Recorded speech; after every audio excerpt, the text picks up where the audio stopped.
जरा कांग्रेस के साथियों से कहना चाहता हूँ, एक काम करिए, लाल किले पर से 15 अगस्त को पंडित नेहरू जी ने जो भाषण दिए हैं, जरा भाषण सुनिए। और दुनिया के वाकयात, अगर वहाँ कोरिया में लड़ाई हो तो उसका असर यहाँ पड़ जाता है चीजों के भाव पर, हमारे काबू के बाहर बात।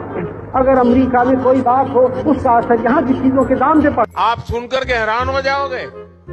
लाल किले से 15 अगस्त को एक बार कह रहे हैं पंडित जी कि उत्तर कोरिया और दक्षिण कोरिया में लड़ाई चल रही है, इसलिए भारत में महंगाई बढ़ रही है।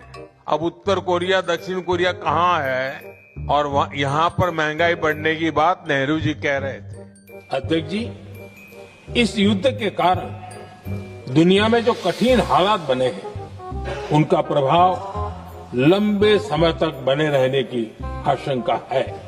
इसलिए हमें तैयार रहना होगा, हमें एकजुट रहना होगा। Can you imagine that Donald Trump tweeted that the Prime Minister of India calls him sir? He abuses the Prime Minister of India whenever he feels like and publicly says that he can destroy Narendra Modi anytime he wants. The sad thing is that he's telling the truth. He has full control of Narendra Modi. Why?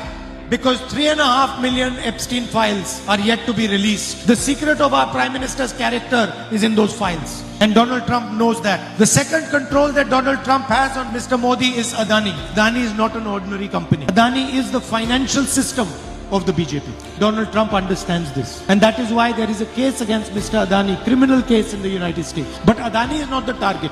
Modi is the target. Modi, Adani, Modani is the same thing. And you know this and Donald Trump knows this. That is why when he picks up the phone and tells Modi, you go to Israel, Modi goes straight to Israel. That is why when Donald Trump says you will sign the US deal, Modi signs the US deal.